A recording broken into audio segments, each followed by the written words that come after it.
Hey guys, Nuzzo here, and today we're back from my YouTube video.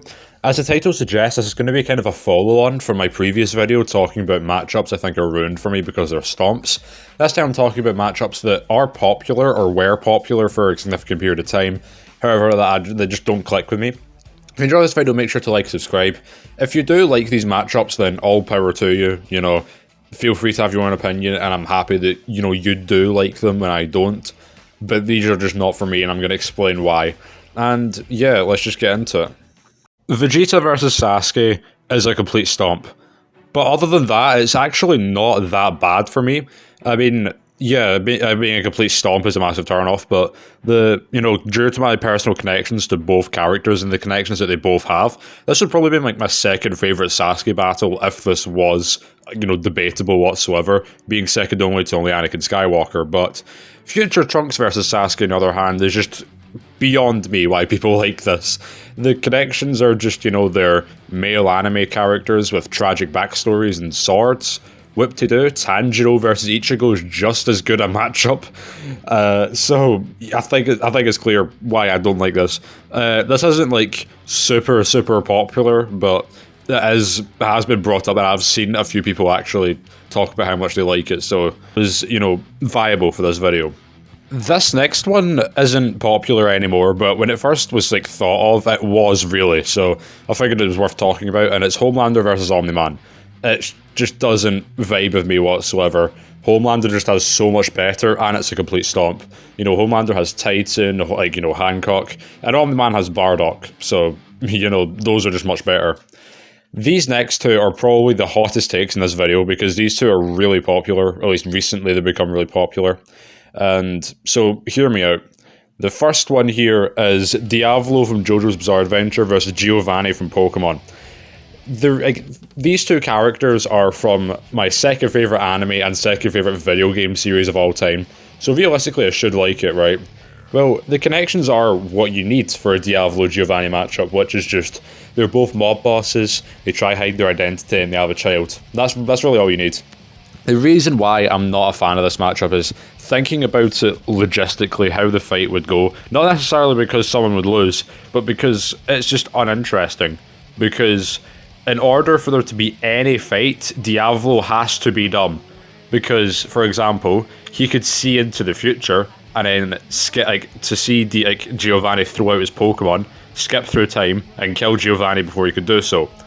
Those are meaning that basically there would be no fight. However, if Diavolo just for some reason allows Giovanni to send out all of his Pokemon individually could one-shot Diavolo if they get the chance to.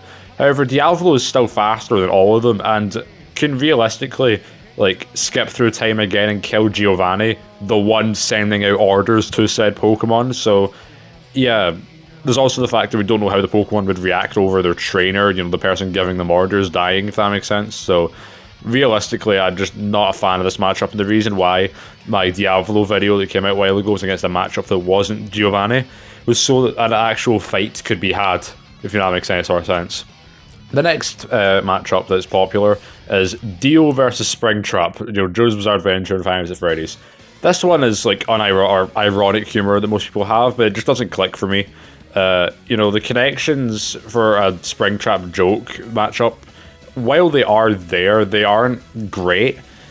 There are much better joke Springtrap matchups. Unironically, Springtrap versus Technoblade has connections as well, with them both hating children or orphans and killing them constantly and refusing to die. Also, Springtrap versus Darth Vader just has so many more connections than Dio versus Springtrap, and yet I've heard no one talk about it.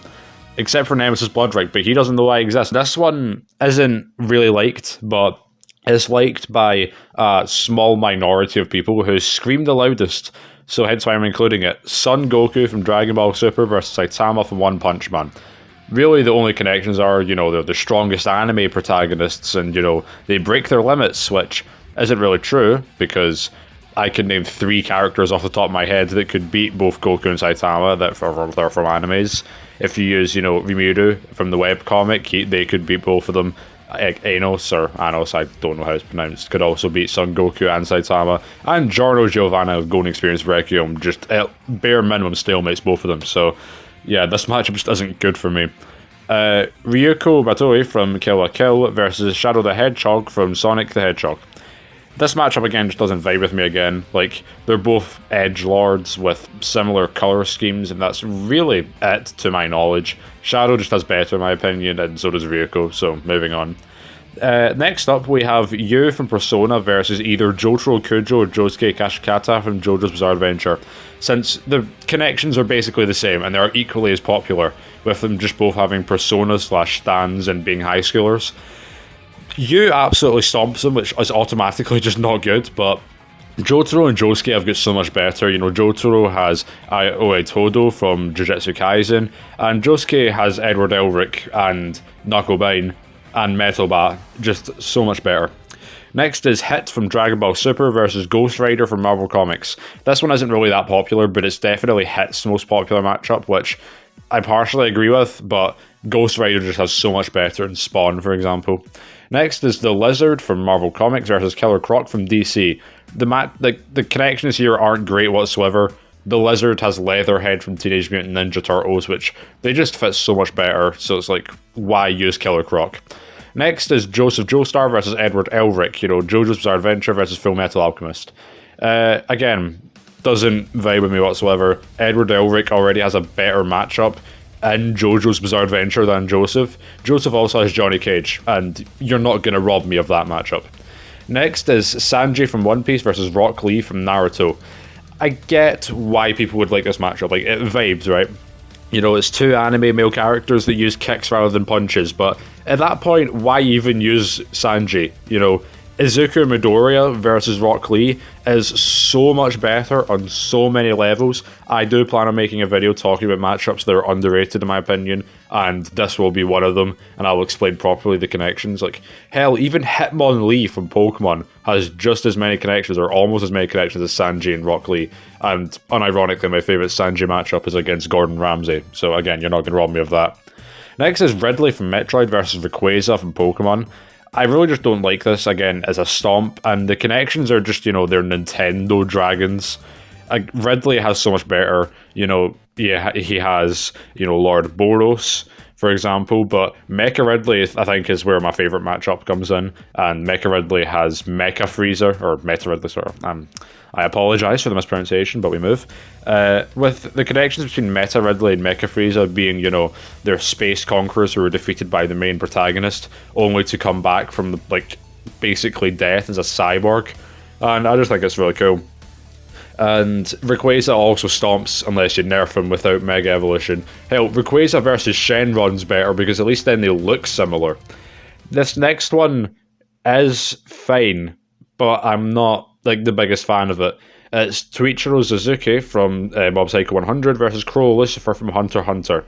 This matchup is fine, but it's just so outshone by Toichiro versus All For One, because that is better in every single way. Like, it has all the connections that Crollo and Toichiro have, and more, and it's also debatable unlike this one, which is why it just doesn't work for me. And the final one for this video is Rengoku from Demon Slayer versus Mirio Togata from My Hero Academia. I'm not a fan of this, and it really annoys me because Rengoku's best opponents are, like, or one of them is so related to Togata that it's beyond me how people missed it. It's Rengoku versus either Kite from Hunter x Hunter, which is a different series, or Sir Naitai, with them both being, you know, mentors who are introduced in one arc, die to a very powerful, unexpectedly powerful protagonist, or antagonist rather, which the main character later gets super overpowered from, and then defeats them. It's just better in every way. Togata also has Kitty Pryde, which isn't great, but, you know, it's something, and yeah, that really wraps up the list. There wasn't much on here because, funnily enough, all popular matchups are kind of have a reason to be popular, so yeah, I will see you in the next video.